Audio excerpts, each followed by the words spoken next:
بسم الله الرحمن الرحيم.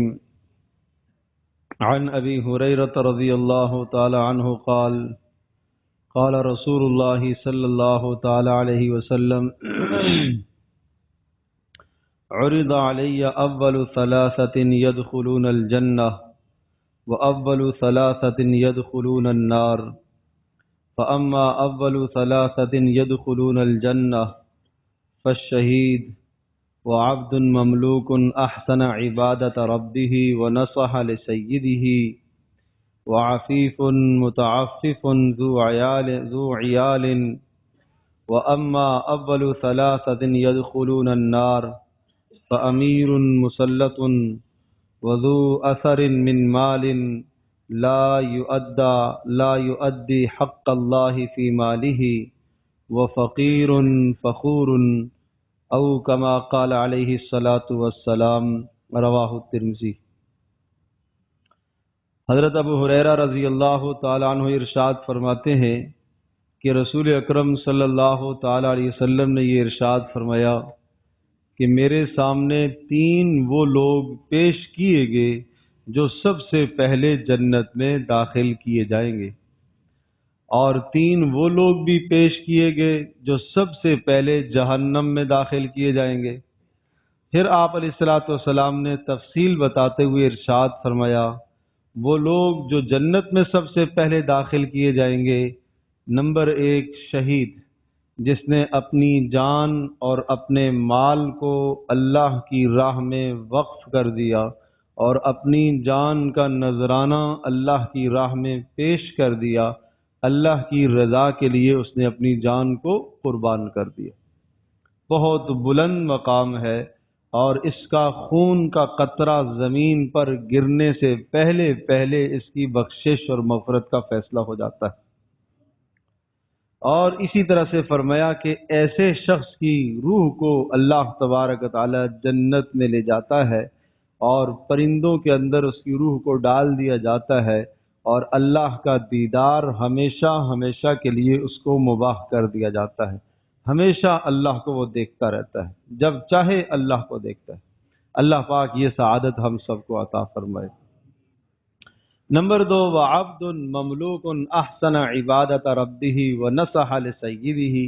نمبر دو، وہ شخص، وہ غلام جس نے اپنے آقا کی خدمت گزاری میں کوئی کسر نہ چھوڑی، جس نے اپنے رب کی بھی بندگی کی ہو اور اپنے آقا کے ساتھ بھی صحیح رہا ہو، اللہ کو بھی راضی کیا ہو، اپنے آقا کو بھی راضی کیا ہو۔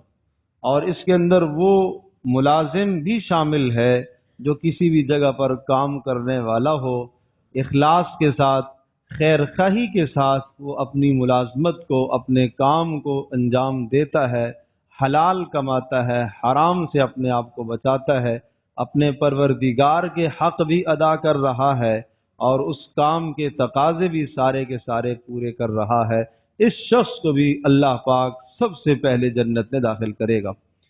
اور نمبر تین، وعفیف متعفف ذو عیال، وہ آدمی جو انتہائی پاک دامن ہو، سوال کرنے سے بچتا ہو، آمدنی جس کی تھوڑی ہو، لیکن اولاد اور اس کے ماتحت رہنے والے جن کی وہ تربیت کر رہا ہے، جن پر وہ خرچ کر رہا ہے، وہ زیادہ، اہل و عیال زیادہ، لیکن آمدنی اس کی تھوڑی، لیکن حلال کماتا ہے، بچوں کو حلال کھلاتا ہے، حلال کما کے لاتا ہے، یہ سب سے پہلے یہ بھی جنت میں داخل کیا جائے گا۔ اس کے سامنے بچوں کی خواہشات آتی ہیں، اس کے سامنے بیوی کی چاہتیں آتی ہیں، اس کے سامنے اپنی ضروریات، لازمی بھی ضروریات آتی ہیں جن کا پورا کرنا ضروری اور لازم ہوتا ہے، لیکن اس کے اخراجات اتنے ہی نہیں ہوتے کہ وہ بچوں کی وہ ضروریات بھی پوری کر پائے، اور وہ اس پر صبر کرتا ہے، حرام مال میں ہاتھ نہیں ڈالتا، بچوں کی چاہتوں کو اور بچوں کی ضروریات کو پورا کرنے کے لیے کسی حرام میں ہاتھ نہیں ڈالتا، سوال کسی سے نہیں کرتا، پاک دامنی اختیار کیے ہوئے ہوتا ہے، اللہ تبارک تعالیٰ کی طرف رجوع کر رہا ہوتا ہے۔ فرمایا ایسے شخص کو بھی اللہ پاک سب سے پہلے جنت میں داخل کرے گا۔ تو شخص کے لیے بڑی سعادت کی بات ہے، خوش نصیبی کی بات ہے کہ جس کے گھر میں اخراجات، جس کی ضروریات اور جس کے ماتحت پلنے والے لوگ زیادہ ہوں اور اس کا خرچہ کم ہو، اور وہ حلال آمدنی کھلاتا ہے، حرام سے اپنے آپ کو بچاتا ہے۔ اور پھر ارشاد فرمایا وَأَمَّا أَوَّلُ ثَلَاثَةٍ يَدْخُلُونَ النَّارَ، وہ تین آدمی جو سب سے پہلے جہنم میں داخل کیے جائیں گے، اللہ ہماری حفاظت فرمائے۔ نمبر ایک، فامیر مسلط، فرمایا وہ صاحب اقتدار جو ظلم کر رہا ہو، وہ صاحب اقتدار جو ظلم کرتا ہو۔ دو آدمیوں پر اقتدار دیا گیا، چار آدمیوں پر اقتدار کیا گیا، جس کے ماتحت 50 لوگ کام کرنے والے ہیں، 10 لوگ کام کرنے والے ہیں، جتنے بھی کام کرنے والے ہیں ان پر ظلم کر رہا ہو، زیادتی کر رہا ہو، اور اسی طرح سے ان کی مجبوری سے ناحق فائدہ اٹھاتا ہو، یہ مسلط ہے، اس کو مسلط کیا گیا، تو یہ بھی بڑا ظالم ہے۔ اس کو اللہ تبارک و تعالی سب سے پہلے اس کو جہنم میں داخل کرے گا۔